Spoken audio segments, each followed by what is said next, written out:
Tapi ada satu kebiasaan baru di kalangan Kristen ini. Orang tua kalau mati, di dia punya peti itu bukan saja taruh pakaian, tapi taruh Alkitab satu. Terjemahan baru lagi. Saya bilang angkat kasih keluar itu Alkitab yang kau yang baca. Yang masih hidup saja dia tidak pernah baca. Sudah mati baru suruh dia baca. Di Bali juga ada begitu. Di siapa punya keluarga, coba jujur saja. Kan kita mau lihat yang bukan sekedar beragama. Aku berkata kepadamu, kasihilah musuhmu, berbuatlah baik bagi yang membencimu, mintalah berkat bagi yang mengutuk, berdoa bagi yang mencacimu. Kalau pipi kirimu ditampar, berikan juga pipi kanan. Aku yang memilih kalian. Bapak Ibu Saudara-saudara, mari kita berdoa untuk pemberitaan firman Tuhan. Mari berdoa. Ya Tuhan Allah, kami mohon kepadamu, kuatkanlah dan teguhkanlah iman kami, supaya waktu ini ketika kami mau belajar firman Tuhan, biarlah ini menjadi waktu paling baik bagi kami. Kami terlalu terbatas sebagai manusia, sehingga tidak mungkin bagi kami untuk kami mengerti firman-Mu, apalagi untuk kami melakukannya. Karena itu kami mohon kuat kuasa Roh Kudus-Mu menolong kami hari ini, baik hamba-Mu yang akan menyampaikan firman, dan juga semua jemaat yang mendengarkannya, supaya kami dimampukan mengerti dan melakukan kehendak-Mu. Jauhkanlah semua penggoda pencobaan. Biar dalam damai-Mu kami belajar firman Tuhan. Kami rindu pada firman-Mu. Berfirmanlah bagi kami Tuhan.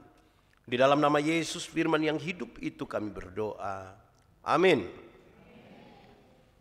Jemaat Tuhan, marilah berdiri untuk mendengar firman Tuhan yang terbaca dari Alkitab. Surat Kolose pasal 2 ayat 6 dan ayat yang ke-7, demikian bunyinya. Kamu telah menerima Kristus Yesus Tuhan kita. Karena itu hendaklah hidupmu tetap di dalam Dia. Hendaklah kamu berakar di dalam Dia dan dibangun di atas Dia. Hendaklah kamu bertambah teguh dalam iman yang telah diajarkan kepadamu. Dan hendaklah hatimu melimpah dengan syukur. Demikian firman Tuhan. Berbahagia setiap orang yang mendengar firman Tuhan dan yang melakukannya. Bapak Ibu Saudara-saudara, shalom.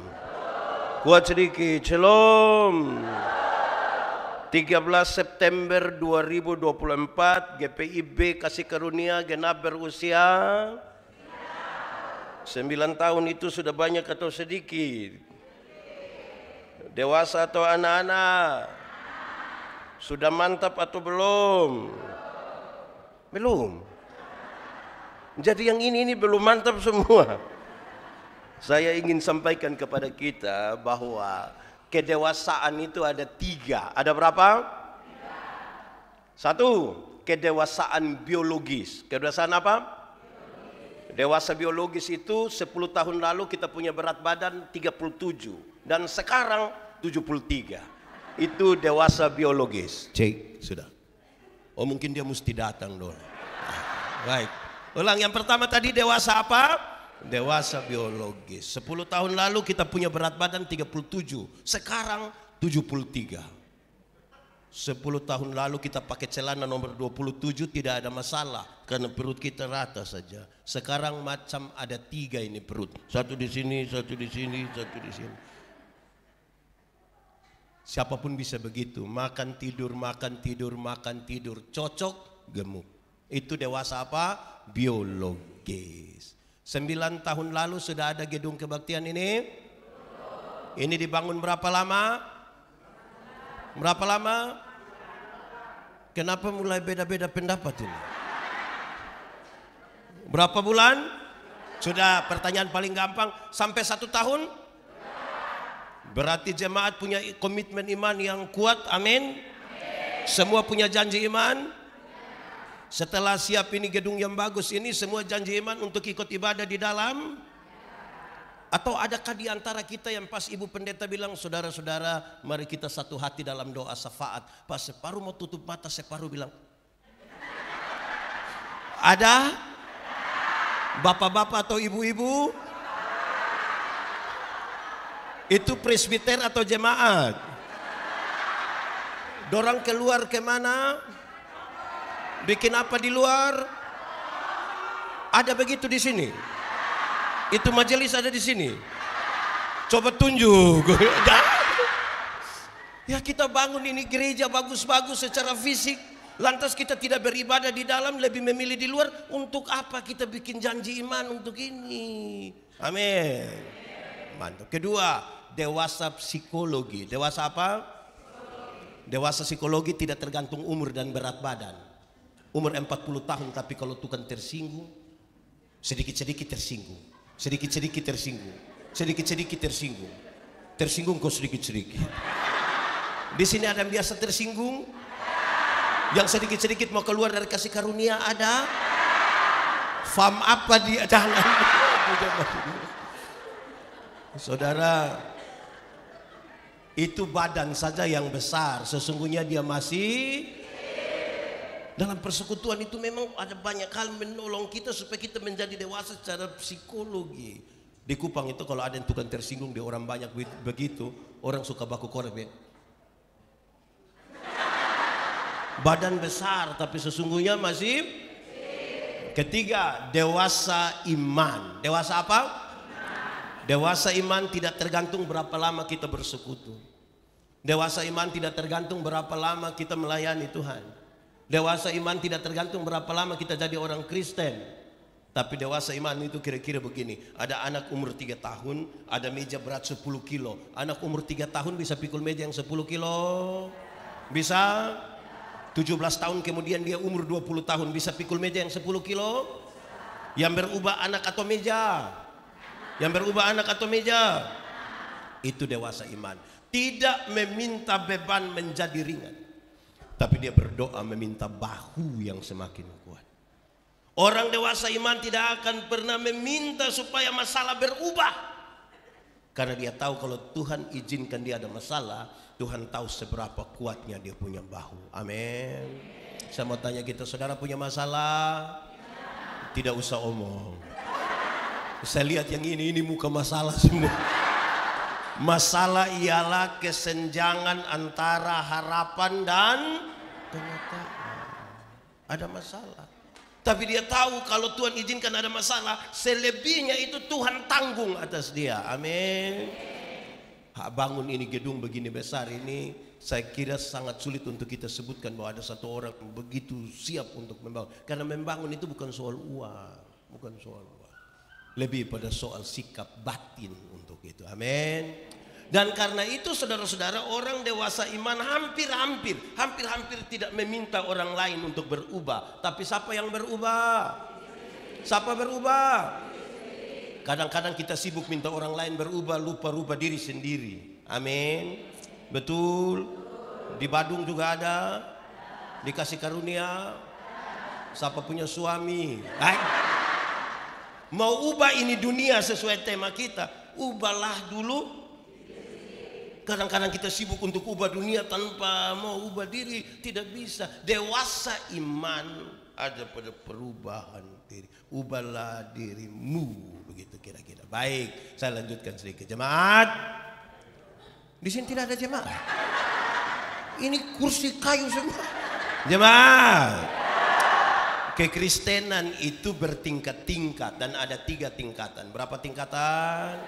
1 itu tingkatan paling bawah. Tingkatan yang paling bawah adalah beragama tapi tidak beriman. Sama-sama 1, 2, 3. Beragama tapi tidak beriman. Untuk agama dia suagama. Untuk baptis su baptis. Untuk sidi su sidi. Untuk jadi presbiter sudah lama. Beriman belum tentu. Kenapa hal ini serius? Beragama diatur dalam struktur berbangsa dan bernegara. Di KTP harus tulis agama. Akhirnya semua orang menjadi beragama. Mau jadi ASN mesti ada agama. Mau jadi anggota dewan mesti ada agama. Mau jadi polisi mesti ada agama. Mau jadi pendeta mesti ada agama. Semua orang menjadi beragama. Apalagi kisah awal kita mengatakan penjajah yang bawa ini agama. Pendekatannya feodal, paternalistik, berdiri di situ dia siram karena Kristen. Kadang-kadang kita tidak paham banyak di dalam tuh. Tapi untuk beragama-agama, beriman belum tentu. Belum tentu. Jemaat, Kalau tangan kanan gatal artinya? Kalau tangan kanan gatal artinya? Yakin kalau gatal dapat uang? Kalau tangan kanan gatal artinya dapat uang, maka orang koreng pasti kaya raya. Itu bukan tangan kanan saja yang gatal, semua gatal habis itu. Alkitab kasih tahu, satu-satunya cara untuk dapat berkat ialah kerja. Apa? Kerja, bukan bagatal, tidak begitu. Kerja. Pendeta Yandi bawa materi di banyak kota di Indonesia. Nanti habis mereka bilang, pendeta kita boleh foto-foto? Boleh. Pas kita mau foto begini, ada yang dari belakang bilang, jangan 3 orang, jangan 3 orang. Kalau foto 3 orang nanti, mana yang mati? Mana yang mati? Masih percaya begitu juga? Berarti mau bunuh Don 3 ini gampang sekali. Tinggal, memang bayangkan, sudah Kristen, rantai salib sudah besar, tapi masih percaya kalau foto 3 orang 1. Wah, itu kita punya repot sendiri. Jemaat, di sini ada yang tahu bawa mobil kok? Ada bisa drive, jadi bawa mobil bisa? Saya lihat ada banyak orang badan bagus-bagus, muka memang keras. Tabrak ayam lewat, tabrak tikus lewat, tabrak anjing, waktu tabrak kucing,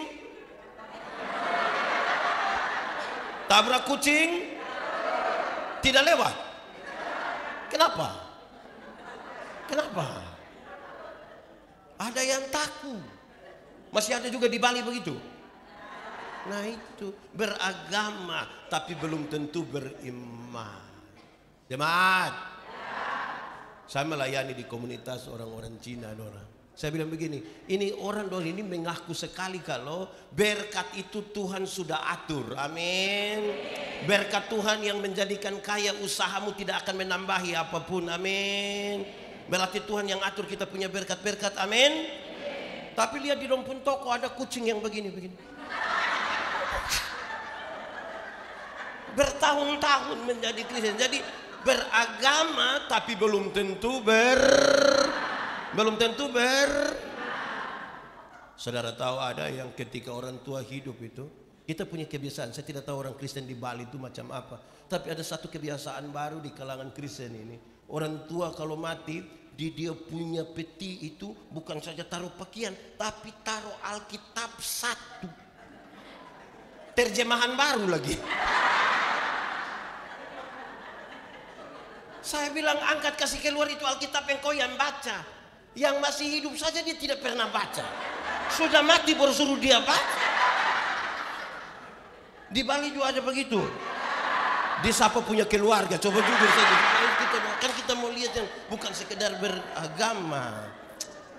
Jemaat, kadang-kadang kita repot itu kan begini. Saya tidak tahu di kota besar, kami di kampung masih ada ini. Kalau keluar dari rumah, jalan agak jauh dari rumah, di tanah yang kosong, ada hutan, ada ya tidak ada banyak orang di situ. Tiba-tiba rasa BAB.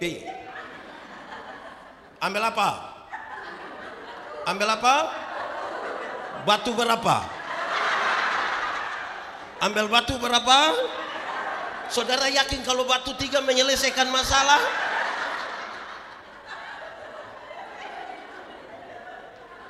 Kalau batu 3 menyelesaikan masalah, untuk apa ada toilet di situ? Untuk apa ada di situ? Tinggal kasih turun 2 trek. Ini zaman sudah sangat maju ini. Masih banyak orang menyikapi salah dia punya kehidupan. Kelasnya paling bawah. Beragama tapi tidak. Kelas yang kedua, bertobat tapi tidak berbuah. Sama-sama 1, 2, 3. Bertobat tapi tidak. Untuk bertobat dia sudah bertobat, judi sudah tidak, mabuk sudah tidak, rajin gereja sudah baik, tapi tidak berbuah. Orang yang bertobat tapi tidak berbuah, dia hanya bercerita tentang masa lalu. Kasih kesempatan, kasih kesaksian, dia bangun, dia bilang waktu tahun 1970 pindah di ibadah sebelah, ulang lagi waktu tahun 1970, pindah lagi, dia ulang lagi waktu tahun 1970. Satu saat dia baru bangun, orang-orang baku korek bilang 1970. Di sini ada begitu? Ada? Dia ada ikut ibadah? Dia pakai baju warna apa? Bertobat tapi tidak. Nah, yang ketiga itu kelas paling tinggi sesuai tema kita. Kelas yang paling tinggi yang mengubah dunia adalah berbuah. Sama-sama 1, 2, 3. Berbuah. Dalam hal inilah Bapakku dipermuliakan, yaitu jika kamu berbuah banyak dan buahmu itu tetap, supaya apa yang kamu minta kepada Bapa dalam namaku diberikannya kepadamu. Amin. Jemaat, berbuah bagi Tuhan gampang atau susah? Berbuah bagi Tuhan gampang atau susah? Susah atau gampang? Gampang atau susah? Susah atau gampang? Gampang. Berbuah bagi Tuhan itu gampang. Kenapa saudara-saudara? Ranting yang melekat kepada pohonnya, buah keluar dengan sendirinya tanpa disuruh. Amin. Jemaat, tahu pohon mangga? Pernah lihat pohon mangga berbuah? Pernah lihat orang timur paksa pohon mangga berbuah? Ancam-ancam berbuah. Ada? Ranting yang melekat kepada pohonnya, buah keluar dengan sendirinya tanpa disuruh. Amin. Anak SD, anak SMP juga tahu. Untuk satu pohon, bagian pohon yang mencari makanan dia punya nama. Dia punya nama. Dari akar dia dapat sari-sari makanan, dia kirim ke mana? Daun. Di daun ada proses apa? Pintar-pintar semua. Nanti setelah jadi itu baru dia kirim ke ranting, buah keluar dengan sendirinya tanpa disuruh. Banyak orang rindu berbuah tapi tidak melekat kepada pohonnya. Akhirnya buahnya ada tapi buah plastik. Pernah lihat jeruk plastik? Advokat plastik? Pisang plastik? Enak? Tidak. Pernah rasa dia? Banyak yang rindu berbuah tapi tidak melekat pada pohon. Akhirnya buahnya buah plastik. Anak sekolah minggu juga tahu Yesus pokok dan sambil tepuk tangan. Yesus pokok dan tinggallah di dalamnya. Yesus pokok dan kitalah caranya, tinggallah di dalamnya. Pasti apa? Pastilah kau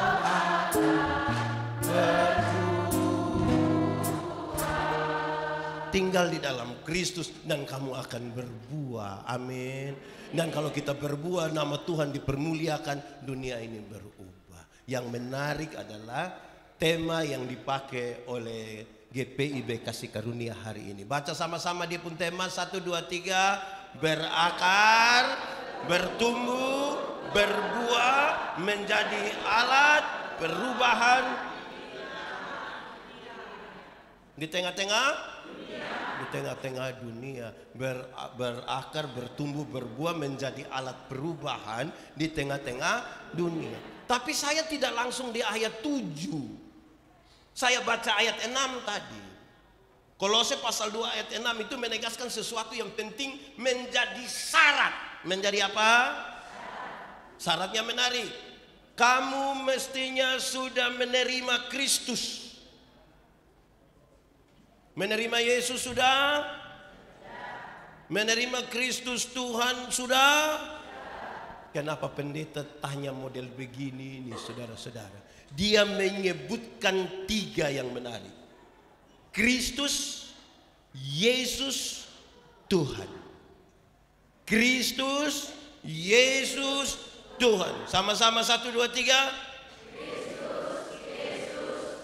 Kasih tahu kawan di sebelah 1, 2, 3.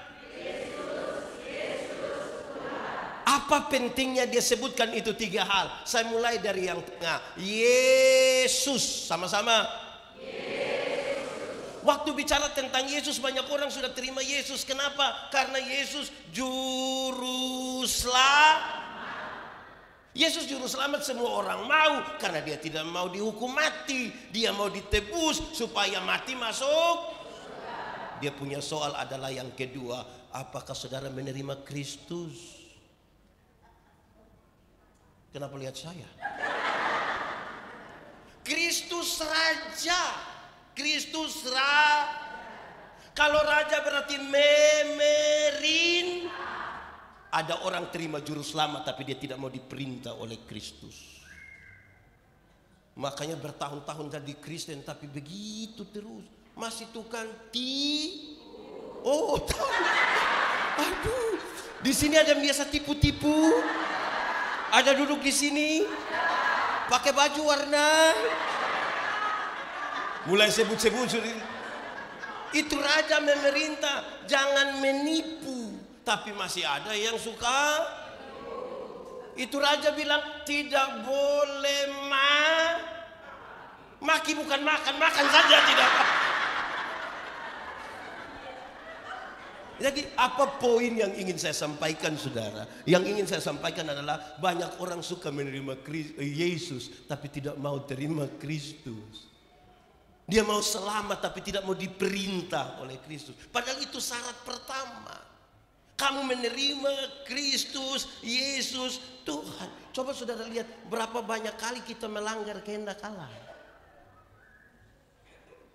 Ada berapa banyak kali. Dan itu serius bagi orang-orang percaya saat ini. Yang berikut Tuhan, hanya Dia yang layak disembah. Hanya Dia yang layak disembah. Coba saudara periksa penyembahan kita kepada Tuhan. Apa sungguh-sungguh kita datang dalam penyembahan? Atau banyak orang bukan menyembah Tuhan satu-satunya, dia masih menyembah banyak sekali barang di dunia ini.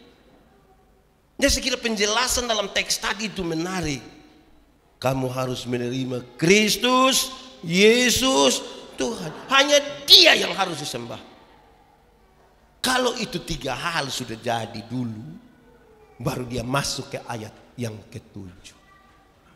Kalau Yesus Kristus Tuhan itu kita sudah terima, baru berakar. Sama-sama 1, 2, 3. Saya mau tanya kita dulu. Di ibu-ibu. Ibu-ibu.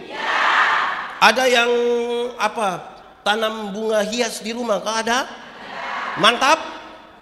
Bagus kok. Kasih tahu saya tidak minta sama Bob. Saya tidak minta. Kalau itu bunga hias bagus sekali. Saya mau tanya, dalam 1 tahun itu ada berapa kali pindah pot? Dalam 1 tahun ada berapa kali pindah pot? 2 kali. Berarti per 6 bulan 1 kali. Amin. Ini yang kami tidak tahu bunga, jadi ibu dong ngomong saja. Tapi poin yang ingin saya sampaikan di awal tentang akar itu adalah, saudara, kalau saudara mau bertumbuh, harus pastikan bertumbuh di pot mana. Ini jemaat apalagi di kota besar ini, dong suka pindah-pindah ini, minggu di pot sini, minggu depan di pot satu, minggu depan. Kalau tiap hari ibu-ibu kasih pindah itu bunga di 1 pot, mati. Tidak akan tumbuh-tumbuh. Pasti mati. Kapan dia punya akar itu akan menyatu dulu dengan tanah dan cari. Di sini ada yang biasa pindah-pindah gereja. Yang suka pilih-pilih pendeta-pendeta. Ada juga di sini. Hanya 1 kata sama-sama, bertobatlah. Kalau tidak bertobat minimal berobatlah. Itu sakit itu. Saudara untuk bertumbuh harus menegaskan saudara bertumbuh di mana. Begitu. Kalau di GPIB mesti di GPIB. Kalau saudara mau di tempat lain, di tempat lain. Tidak bisa pindah-pindah ini hari di sini. Ini bukan makan. Hei jemaat. Ibadah itu, pertumbuhan itu tanggung jawab. Bukan selera. Banyak orang beribadah dengan selera, bukan dengan tanggung jawab. Tanggung jawab itu kelasnya lebih tinggi daripada kewajiban. Kewajiban itu orang kalau sekedar menjalankan kewajiban, sedikit-sedikit dia bilang, kok yang penting, pokoknya, kok yang penting, pokoknya. Saya pernah melayani kira-kira 5 tahun di Pulau Sabu, Pulau bagian selatan NTT. Saya kenal satu koster di sana namanya Amaju. Dia punya 1 istri dan 5 orang anak. Saya bilang dia, Amah, iris tuak itu susah atau tidak? Dia bilang susah pendeta. Coba gambarkan dia punya susah. Pak pendeta, kita naik itu pohon tuak itu jam 2 subuh. Kita baru akan turun jam 7 pagi. Karena pohonnya banyak, tidak bisa naik dari satu pohon, turun kembali dari itu pohon, pindah ke pohon lain. Buang waktu, buang tenaga. Jadi kami sambung dia punya daun, kami langkah ke sebelah, resiko jatuh. Dia punya pisau sangat tajam pendeta, bisa melukai kita punya jari. Mayangnya keras sekali lagi. Belum lagi kalau ada tokek di atas. Terus saya tanya dia, Ama, sudah tahu iris tuak susah begitu, siapa suruh Ama mau iris tuak? Dilihat kepada dia punya istri dan 5 orang anak, dia bilang begini. Dia hanya bilang. Terus dia ucapkan kalimat ini, dia bilang begini, nanti dorang makan apa pendeta? Nanti dorang makan apa? Itu pernyataan membuat saya mengerti. Dia naik pohon tuak jam 2 pagi, turun jam 7 pagi, resiko jatuh atau terluka. Dia melakukan itu bukan sekedar kewajiban. Tapi apa? Tapi apa? Suatu saat ada keputusan berjemaat bersama-sama. Ini presbiter nanti pakai jas warna hijau. Hitam. Saudara mungkin bukan orang yang suka warna hitam. Saudara paling suka warna hijau. Tapi waktu saudara pakai baju hitam, warna hitam, bukan karena selera, tapi apa? Tanggung jawab. Tanggung jawab. Kadang-kadang kita jemaat ini bergereja dengan selera, bukan yang tanggung jawab. Belum lagi dia punya nyanyian. Kadang-kadang kita suka pakai yang selera-selera. Kita sudah sepakat secara sinodal, buku pujian kita ini. Menyanyi apa kok? Masa begitu? Kita suka menyanyi pakai selera, bukan tanggung jawab. Itu. Pastikan kita berakar di mana? Berakar. Di itu akarlah kita cari sari-sari makanan yang jasmani, yang rohani. Yang jasmani itu persekutuan kita tambah banyak. Ibu-ibu toh, kenapa ibadah hari ibu-ibu lebih banyak dari bapak-bapak? Ini ibu janda semua. Ada suami. Saya kira. Jemaat. Saudara-saudara tahu bahwa secara fisik harus kelihatan. Ini gedung ibadah bagus ke tidak? Ibu-ibu tadi berpenampilan di muka bagus ke tidak? Ini kue bagus ke tidak? Yang kelihatan mesti bagus, tapi di dalam pun mesti. Kalau di luar bagus tapi di dalam tidak bagus, seperti kubu.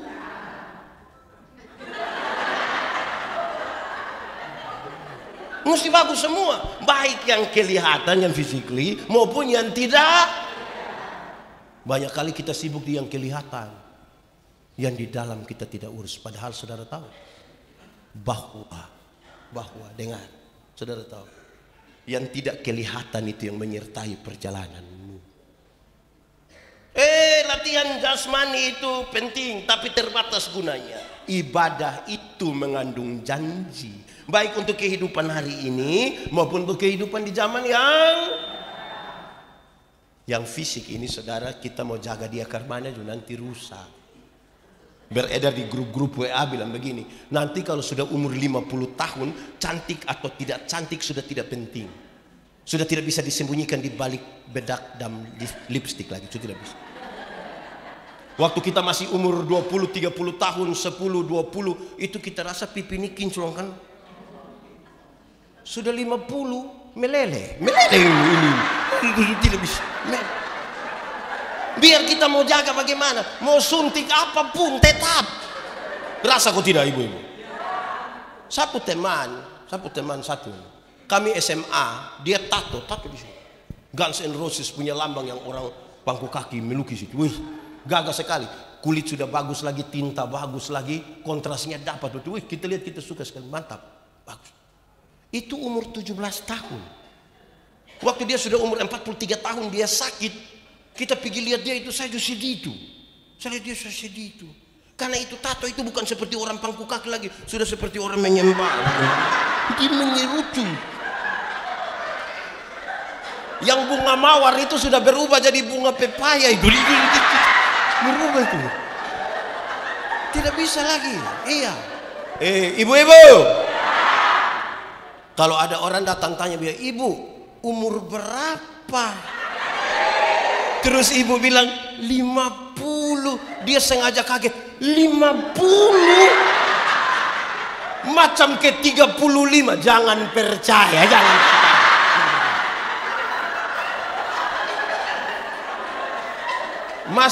Masa umur 50 sama ke 35? Nah, yang 15 di mana? Kalau ibu jalan dengan ibu punya anak nona, terus don tanya bilang, "Yang itu siapa saya? Itu siapa? Itu siapa itu?" "Itu saya punya anak perempuan yang pertama." Dia sengaja kaget. Anak perempuan?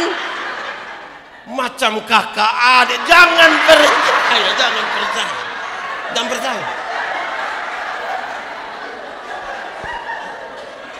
Masa anak dengan mama macam kakak adik? Anak dengan mama macam kakak adik itu hanya dua kemungkinan. Kemungkinan pertama, dia punya anak nona itu muka terlalu tua. Jadi dengan dia punya mama tuh tipis. Atau yang kemungkinan kedua, dia punya mama menikah masih terlalu muda. Mungkin umur 6 tahun sudah nikah.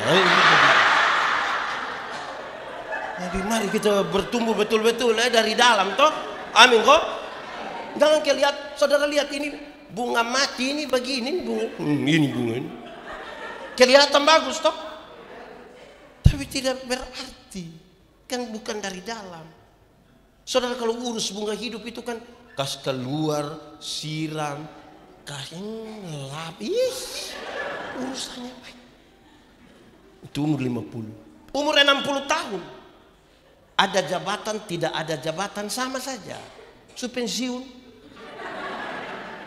Rata-rata ASN, TNI, Polri, perusahaan itu kan kasih pensiun orang kira-kira umur 60 toh. Waktu kita masih aktif itu kita datang, anak buah siap laksanakan lanjutan hormat. Aktif. Sudah pensiun ini kita mau terima tas pendorlia kita dari jauh. Anak kecil baru honor 3 bulan ini. Tua. Pak tua ada aman kok. Hati sakit. Umur 70 tahun, rumah besar atau rumah kecil pun sama saja. Apalagi rumah tingkat. Kok su pakai tongkat menaik lantai 2 bagaimana? Susah. Repot. Kita mau jaga bagaimanapun susah. Amin kok. Saudara lihat betapa pentingnya itu pertumbuhan di dalam itu toh. Umur 80 tahun. Umur 80 tahun kalau Tuhan izinkan kita umur panjang. Bahkan kaya atau miskin pun sudah tidak penting. Tidak mungkin lagi beli daging babi 2 kilo makan sendiri. Tidak mungkin. Kolesterol, asam urat, jantung, diabetes, darah tinggi, gigi tidak ada. Mau apa? Orang lain masih kunyah, kita tidak kunyah, kita semacam mall saja. Mall begitu dia punya rasa sudah habis kita. Saudara, apalagi sekarang saudara. Jadi berakar betul-betul di dalam Kristus toh, supaya bukan yang jasmani. Saya tidak mengatakan bahwa yang jasmani tidak penting. Carilah dahulu kerajaan Allah dan kebenarannya. Taruhlah perhatian dulu kepada kerajaan sorga. Yang lain itu yang jasmani itu ditambahkan kepadamu. Jangan cari yang ditambahkan dulu. Semua mati baru itu baik kalau. Carilah dahulu kerajaan Allah dan kebenarannya. Selamat dulu di dalam Kristus. Yang lain itu di kekayaan kehormatan di, umur panjang di, jabatan di, istri di. Mau. Gitu. Saudara-saudara, saya kira itu serius bagi kita. Pastikan kita bertumbuh di mana. Dan bertumbuh dalam Kristus itu, roh ini menggerakkan kita untuk melakukan ini. Kenapa penting saudara? Akar itu berkaitan dengan relasi. Berkaitan dengan apa? Persekutuan jemaat Tuhan termasuk GPIB Kasih Karunia adalah persekutuan di mana? Ada satu orang berelasi dengan Tuhan. Ada satu orang berelasi dengan Tuhan. Ada satu orang berelasi dengan Tuhan. relasi-relasi personal ini memungkinkan kita berkumpul sebagai orang-orang yang sudah punya relasi pribadi dengan Tuhan, baru berkumpul bersama-sama di sini. Tidak boleh ada orang yang tidak punya relasi pribadi dengan Tuhan, tapi dia masuk dalam relasi persekutuan, bikin kacau jemaat. Kenapa saudara kediam terkuju? Pastikan kita punya relasi secara pribadi dengan Tuhan, baru bergabung dalam persekutuan jemaat. Sebagai orang-orang yang punya pengalaman relasi personal dengan Tuhan, baru kita bangun jemaat ini. Kenapa saudara? Urus ke ini jemaat ini kan banyak toh. Masing-masing punya kemauan sendiri. Ada orang yang pas rapat itu omong banyak sekali. Pas kerja, oh ada juga di sini. Nah itu. Ada yang kalau kita rapat itu dia bagian bertanya. Dia bertanya begitu rupa sampai jawab kembali dia pun pertanyaan. Ada juga di sini. Ada juga. Ada yang semua program dia usul. Tapi itu orang punya sekikir memang terlalu. Tidak. Ada juga. Ada juga. Ada yang waktu kerja tidak ada. Pas makan. Ada juga. Ada di mana? Saudara-saudara, ini urusannya kan banyak orang. Karena itu masing-masing refleksi kita tentang akar hari ini, tentang relasi. Masing-masing kita ini ada relasi dengan Tuhan, kok tidak? Relasi. Apalagi ibu-ibu yang tadi PKP itu, yang menyanyi bagus-bagus itu kan latihan repot itu. Tapi saya senang ibu-ibu karena masing-masing pakai baju sendiri, bukan baju seragam toh. Karena ibu-ibu doa ini latihan kadang-kadang tidak terlalu bagus. Tapi dia punya berkelahi soal pakaian itu lebih banyak daripada. Ya baik sudah pakai begini tidak apa-apa lah. Karena orang sepakat mau polos atau kotak-kotak. Separuh usul garis-garis. Repot kita. Lama-lama kita bertengkar, satu tersinggung tidak mau datang lagi. Pernah alami PKP begitu? Ada itu.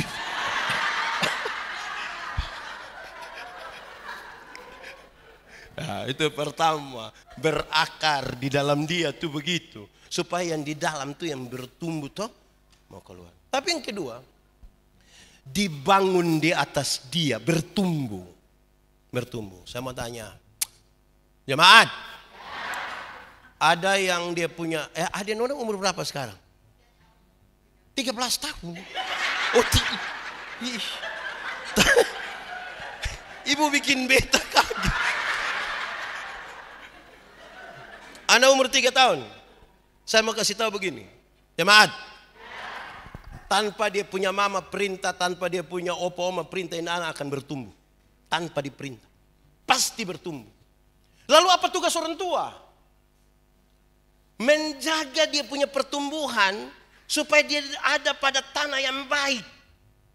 Tidak diganggu oleh rumput ini, rumput itu. Kalau boleh tambah pupuk sedikit. Untuk bertumbuh dan dia bertumbuh. Dulu kan saudara tidak pernah merasa bahwa sudah 50 toh. Sekarang baru lebih putih semua. Saudara tidak pernah rasa. Pertumbuhan akan terjadi dengan sendirinya. Pertanyaan kita adalah sehat atau tidak? Sehat atau tidak? Itu pertumbuhan. Satu waktu saudara-saudara kita berharap begini. Jemaat itu, ada jemaat itu kan suka pilih khotbah-khotbah pendeta-pendeta. Ada yang untuk mengenakan dia punya telinga saja. Terus dalam sebuah seminar ada mantan sekretaris sinode kami, dia bilang begini, khotbah macam kami pendeta ini kurang bagus. Seperti berdiri di atas mimbar siram-siram, tidak tahu masuk di botol kok tidak. Saya baru bilang betul, amin. Khotbah yang bagus harus seperti orang-orang persekutuan ini. Seperti kita taruh selang langsung di botol, masuk lebih, amin, betul. Lantas Pak Sekretaris lanjutkan begini. Sudah selang yang bagus, sudah masuk di dalam botol, bagus. Tapi kita tidak tahu itu air bersih atau air kotor. Kalau sudah masuk bagus mestinya air bersih. Jangan air kotor. Karena akan mengganggu pertumbuhan. Dia harus makanan yang sehat. Supaya bertumbuh dengan baik.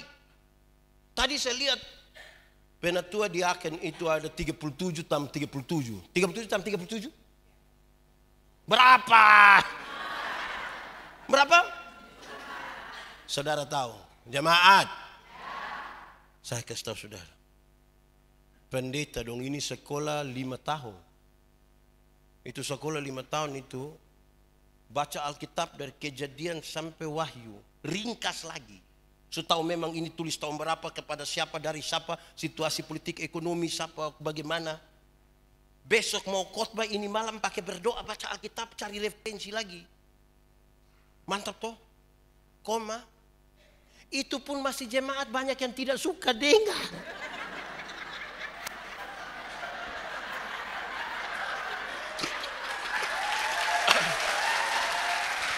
Baca kas habis pakai berdoa, pakai persiapan saja masih banyak yang tidak. Apalagi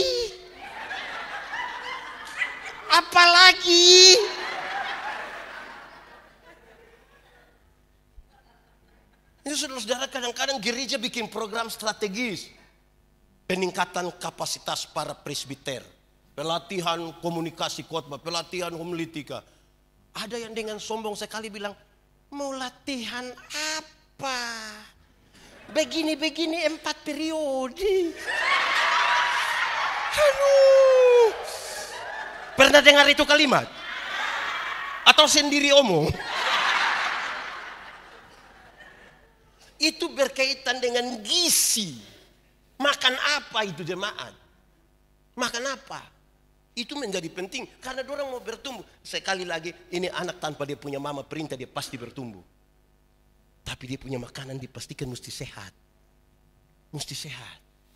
Nah, sehat ini ada banyak hal harus kita lakukan. Lingkungannya mesti bagus. Segala macam mesti bagus. Ibu-ibu, PKP. Ada di itu paduan suara yang datang latihan suka omong-omong orang nama. Ada. Nah, itu rumput yang tidak sehat. Saya punya video satu beredar luas ketika saya bilang, kita ini kadang-kadang mau omong orang, suka mulai dengan 2 kalimat pengantar yang menarik. Kalimat pertama datang ibu-ibu siap mau latihan, terus dia datang dia bilang begini, sudah dengar ku belum? Ada yang begitu, sudah dengar. Kedua, dia datang dia bilang begini, bukan kita mau omong orang, bukan kita mau omong, tapi jadi saudara tahu itu lingkungan di mana saudara ada yang akan mempengaruhi pertumbuhan saudara. Jemaat, khotbah hari Minggu, khotbah di perayaan 9 tahun, itu satu obat untuk semua penyakit. Satu obat untuk semua penyakit. Kan di sini ada ibu-ibu, ada bapak-bapak, ada remaja, ada pemuda, ada anak-anak. Satu obat semua penyakit. Saudara mau pastikan satu penyakit hasil diagnosa dengan satu obat yang tepat itu ada pada pelka jemaat. Kategorial perempuan, kaum bapak. Ada pasutri juga aku tidak. Oh, sudah pokoknya itu. Lansia, itu kan masing-masing dan dia punya obat, dia pun pergumulan. Yang begini obat macam umum, saya begitu. Mau bertumbuh dengan baik di tempat di mana kita bersekutu. Nah, saudara pastikan lingkungan di mana saudara ada dipastikan harus lingkungan yang baik untuk pertumbuhan berjemaah. Sudah 2 toh? Berakar, dibangun di atas dia. Tapi yang ketiga ini menarik. Iman diperteguh di situ. Iman sama-sama. Hafal ikut yang pendeta omong. Iman ialah dasar dari segala sesuatu yang kita harapkan dan bukti dari segala sesuatu yang tidak kita lihat. Oke, mari kita lihat sekarang. Dasar. Dasar itu fondasi. Dasar itu apa? Tahu fondasi? Pernah lihat fondasi? Di mana? Oh, di sini juga ada. Fondasi. Teori tentang fondasi itu ringan saja. Fondasi kuat, bangunan kuat. Fondasi miring, bangunan miring. Iya tuh? Dia dasar dari apa? Fondasi dari apa? Dari segala sesuatu yang kita harapkan. Harapkan itu apa? Cita-cita ke depan. Idealisme masa depan. Visi. Saudara mau jadi gubernur Provinsi Bali tahun 2080. Silakan, itu saudara punya visi, silakan. Saudara mau jadi orang terkaya di Indonesia, silakan, itu saudara punya visi, silakan.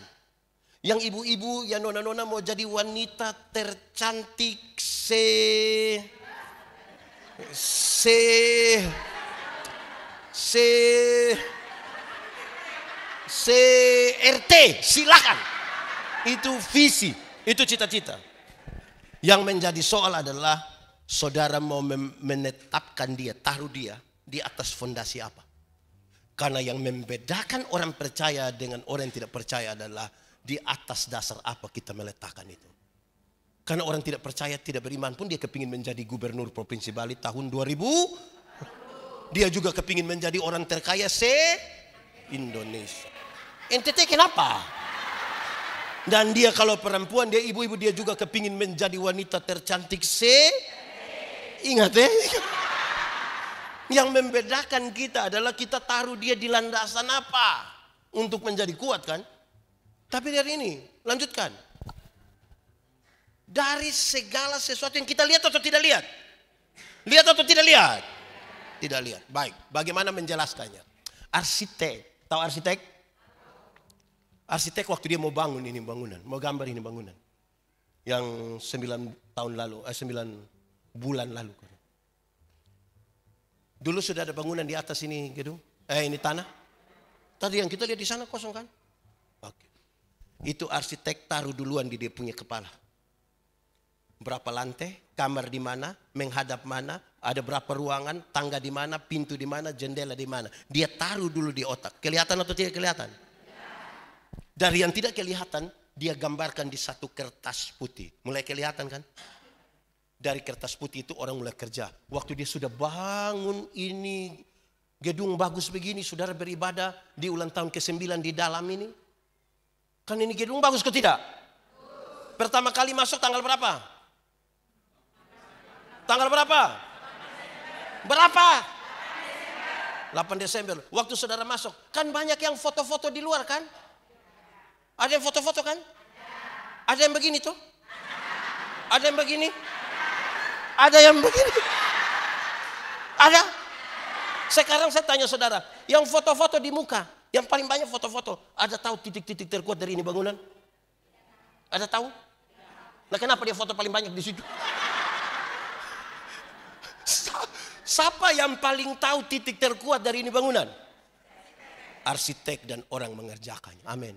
Dan Alkitab dengan sangat sederhana mengatakan, dan kamu adalah gambar dan tulisan Allah. Titik-titik terkuatmu di mana itu Tuhan paling tahu. Titik terlemah di mana. Jadi kalau sudah berakar di dalam dia, dibangun di atas dia, sudah pasti bangunan itu bangunan iman. Kan dia yang paling tahu. Amin. Jemaat. Kalau ada oto jalan dari sini ke Singaraja, Tabalek di jalan. Tinggal 2 orang yang selamat. 1 orang beriman, 1 orang tidak beriman. Yang beriman itu akan mengatakan, untung Tuhan saya selamat.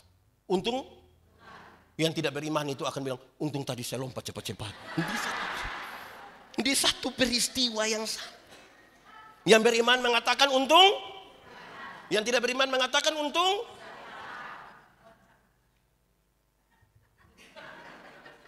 Saudara, jemaat. Satu waktu Tuhan Yesus ajar. Barang siapa mau mengikut aku, mesti menyangkal dirinya. Memikul salibnya. Dan mengikut aku. Saya tidak omong yang 2. Yang pertama, menyangkal diri. Menyangkal diri artinya, bukan saya. Bukan saya. Tapi, bukan, tapi, sekarang saya mau tanya. Ini gedung, ini siapa yang bangun?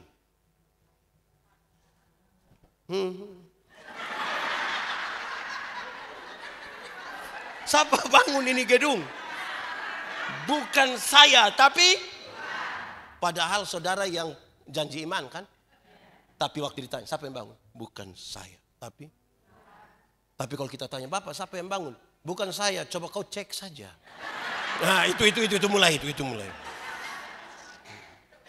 Ada orang sakit-sakitan, datang kepada saudara, tidak punya makan, tidak punya pakaian. Saudara tolong dia, singkat cerita dia sehat, dia sukses, dia bawa kesaksian itu kemana-mana. Orang-orang terberkati dengan kesaksiannya. Terus beritanya sampai ke telinga saudara. Kira-kira saudara akan omong apa ya? Waktu itu datang sini sudah mau mati pendeta. Untung.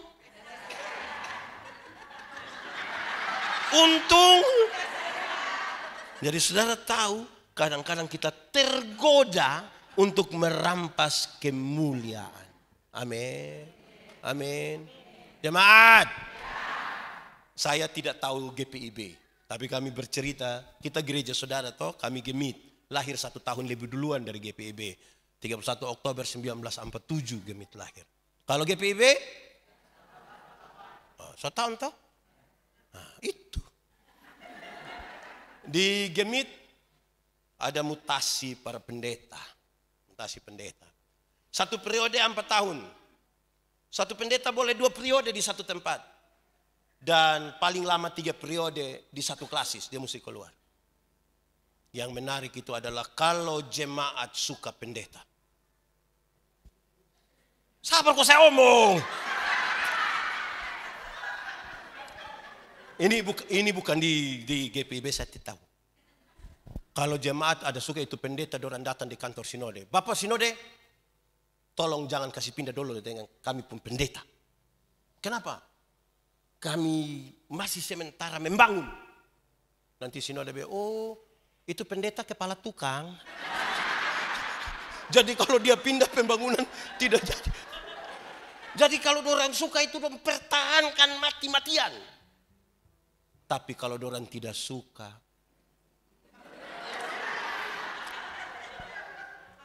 kenapa saudara ini? Dorang akan pergi, ambil kembali.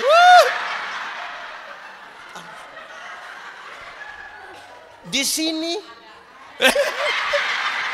ini ibu cepat sekali.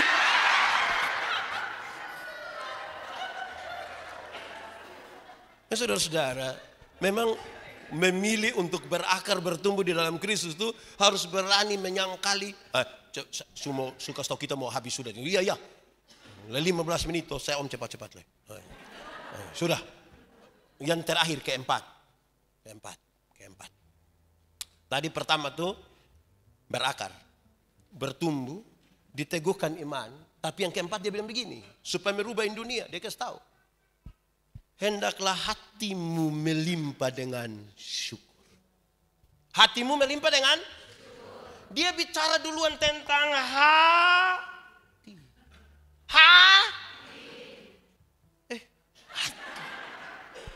Hati melambangkan kedalaman dari manusia.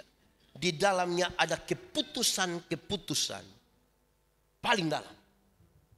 Saudara, jagalah hatimu dengan segala kewaspadaan, sebab di sana terpancar kehidupan. Hati. Ada orang yang suka kaget dan maki pas ada trek, maki. Pas maki ada pendeta dia bilang, ampun. Ini hanya di bibir pendeta, di hati tidak. Omong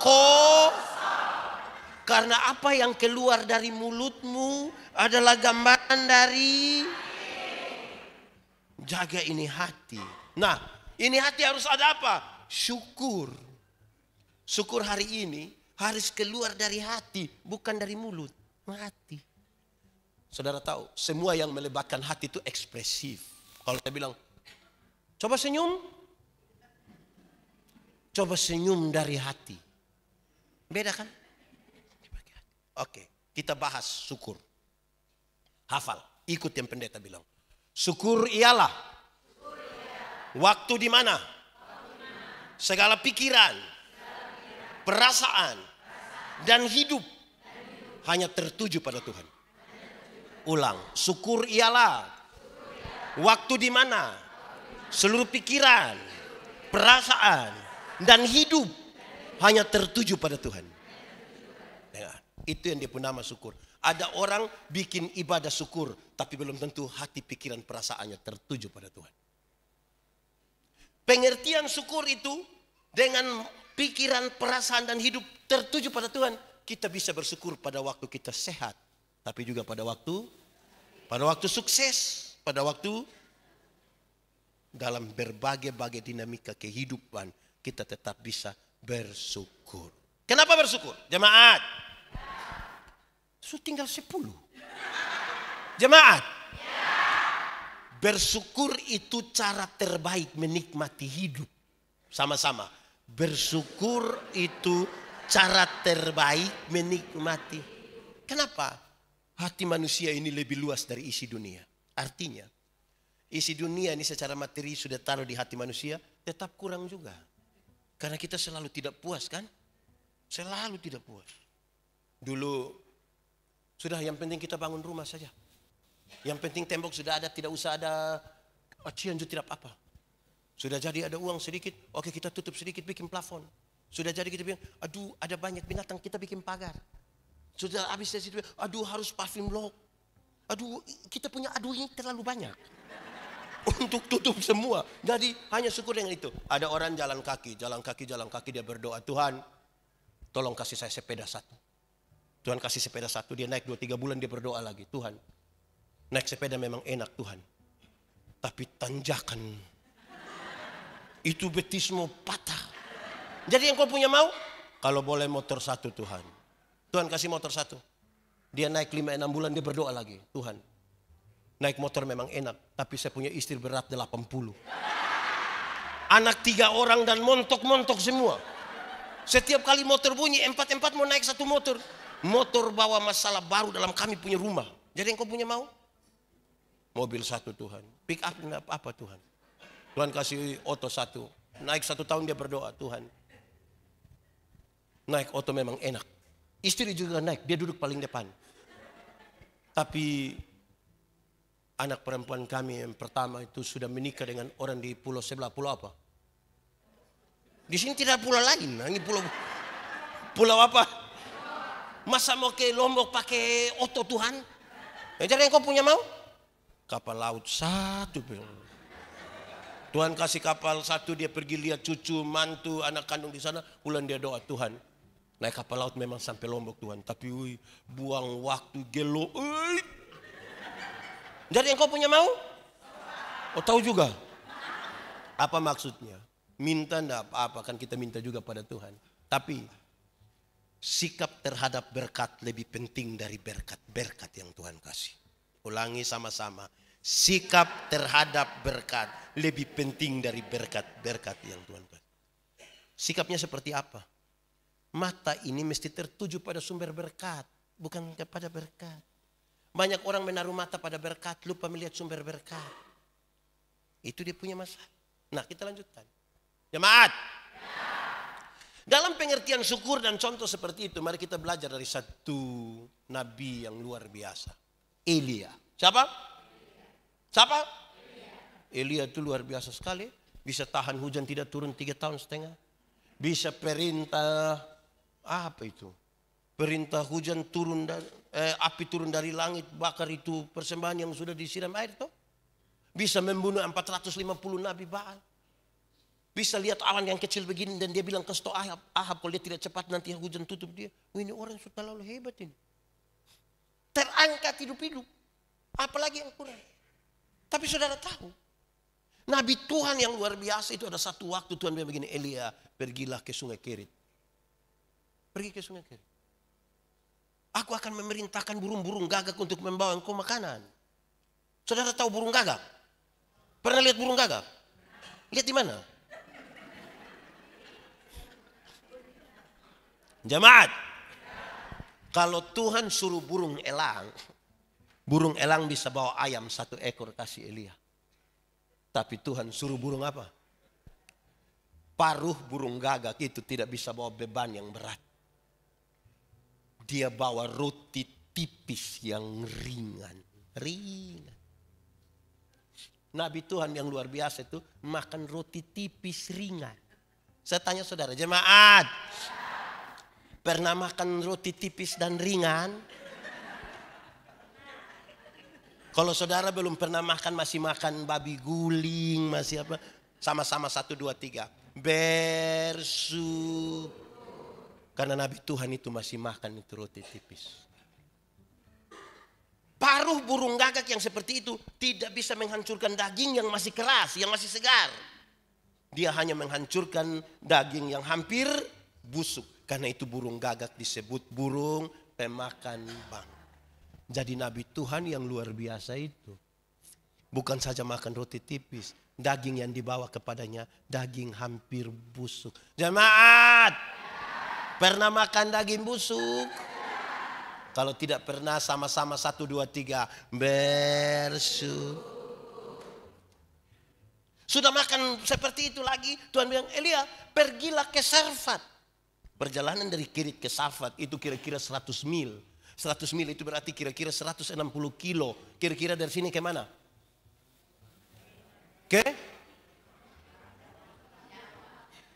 Ya memang jauh sudah. Ya misalnya ke Gili. Oke. 160 km, jalan kaki. Jemaat, pernah jalan kaki 160 km? Naik motor? Naik oto? Metik? Satu kata sama-sama, bersyukur. Karena itu Nabi itu masih jalan kaki. Jalan kaki ya 5 menit cepat. Sudah jalan kaki 160 km, ketemu siapa di sana? Janda. Coba janda muda dan kaya. Kalau janda muda dan kaya, jangankan Elia, beta juga mau.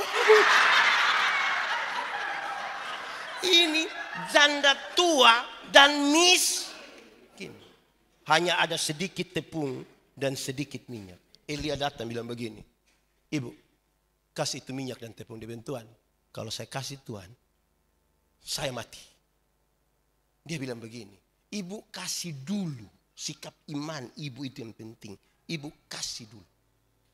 Setelah itu Ibu kasih dari sikap iman yang sungguh. Elia bilang begini, pakai bahasa saya. Elia bilang, Ibu, saya tidak peduli hujan mau turun besok kah? 1 tahun lagi, 3 tahun lagi atau 10 tahun lagi. Tapi satu kalimat ini penting bagi Ibu. Penyertaan Tuhan sempurna atasmu sampai kapan hujan itu turun ke bumi lagi. Amin. Saudara-saudara, mari kita berdoa. Ya Tuhan Allah, terima kasih untuk hidup yang Tuhan anugerahkan buat kami. Tolong kami supaya hidup ini berkenan kepadamu dan menjadi kemuliaan bagi nama Tuhan. Supaya di mana kami ada, nama Tuhan dipermuliakan. Kami percaya tidak ada yang kebetulan di dalam nama Tuhan. Termasuk hari ini ketika kami ada bersama-sama dengan GPIB Jemaat Kasih Karunia untuk merayakan hari ulang tahun yang ke-9. Terima kasih banyak ya Bapa untuk firman Tuhan buat kami sekalian pada hari ini. Mengajarkan kami untuk berakar, bertumbuh dan berbuah. Menjadi alat untuk perubahan di tengah-tengah jemaat ini. Tolonglah kami Tuhan, karena kami tidak bisa berjalan sendiri tanpa Tuhan. Kami minta Tuhan, tolonglah kami. Bahwa kadang-kadang hidup ini naik turun dalam suka duka. Tapi kalau kami ada hingga hari ini, kami percaya penyertaan Tuhan sempurna bagi kami. Membuat kami semakin optimis untuk menjalani kehidupan kami selanjutnya bersama-sama dengan Tuhan. Sampai pada masa depan yang sudah Tuhan siapkan atas kami sekalian. Terima kasih banyak ya Bapa di surga. Di kesempatan ulang tahun yang ke-9 kami berdoa. Mengingat bagaimana Tuhan mengerjakan sesuatu yang luar biasa 9 tahun lalu. Dari sejumlah kepala keluarga, dari orang-orang yang beritikat baik untuk membangun persekutuan jemaat ini. Diberkatilah mereka semua di dalam nama Tuhan. Hari ini kami berkumpul bersama-sama sebagai jemaat kasih karunia. Tolonglah kami dapat bertumbuh bersama. Memberkati semua orang yang telah memberi diri mereka untuk melayani di sini. Dalam kekurangan dan keterbatasan mereka itulah kemuliaan dan kesempurnaan Allah dinyatakan. Diberkatilah seluruh program pelayanan. Terima kasih banyak. Gedung kebaktian ini dikerjakan kurang dari 1 tahun. Sebagai bentuk dari komitmen bersama jemaat. Janji iman mereka. Dan biarlah mereka pakai dengan baik. Semua orang yang telah memberi diri mereka, doa mereka, materi mereka. Moral material. Terselenggaranya semua yang baik ini. Kami tidak menyebutkan nama-nama mereka satu persatu. Tapi kami tahu Tuhan mencatat. Dan satu hal yang paling pasti bagi kami. Bahwa dalam persekutuan dengan Tuhan Allah. tidak ada jeripaya yang sia-sia. Terima kasih untuk panitia yang telah memberikan yang terbaik sampai dengan acara di hari ini ulang tahun ke-9. Tuhan memberkati semuanya. Bahkan seluruh jemaat yang hadir maupun yang tidak hadir. Dalam keadaan mereka seperti apapun. Tua, muda, laki-laki atau perempuan, anak-anak atau orang dewasa. Tuhan memberkati semuanya. Dalam pekerjaan, dalam kehidupan, sekolah, masa depan, pasangan hidup, sakit dan penderitaan. Dan berbagai-bagai hal lain. Tuhan tolonglah. Kami percaya Tuhan menyertai perjalanan hidup kami. Dan secara khusus kami berdoa bagi salah seorang yang mengikuti ibadah ini. Saudara Rina, kami berdoa dia beroleh kesembuhan daripada sakitnya. Tuhan tolong dia, Engkau adalah tabib yang ajaib. Berkatilah semua yang menjadi tindakan medik, obat penawar, istirahat, makan minumnya Tuhan berkati. Kami percaya kalau orang lain Tuhan tolong, pasti Rina pun Tuhan tolong. Diberkati walaupun dia hanya mengikuti ini secara online, Tuhan memberkati. Begitu seluruh jemaat, Tuhan tolong kami sekalian. Yang datang dengan pergumulan pribadi, Tuhan dengarkanlah. Jawablah seturut yang kehendak dan rencanamu, tapi berikanlah kepada kami iman, supaya kami terus percaya pada Tuhan, sekalipun kami dalam situasi hidup yang tidak menguntungkan. Kami mensyukuri semuanya bersama-sama di dalam doa yang Tuhan ajarkan bagi kami. Bapa kami yang di surga, dikuduskanlah namamu. Datanglah kerajaan-Mu, jadilah kehendak-Mu di bumi seperti di surga. Berikanlah kami pada hari ini makan kami yang secukupnya, dan ampunilah kami akan kesalahan kami, seperti kami juga mengampuni orang yang bersalah kepada kami. Dan janganlah membawa kami dalam pencobaan, tetapi lepaskanlah kami daripada yang jahat. Karena Engkaulah yang mempunyai kerajaan dan kuasa dan kemuliaan sampai selama-lamanya. Amin. Aku berkata kepadamu, kasihilah musuhmu, berbuatlah baik bagi yang membencimu, mintalah berkat bagi yang mengutuk, berdoa bagi yang mencacimu. Kalau pipi kirimu ditampar, berikan juga pipi kanan. Aku yang memilih kalian.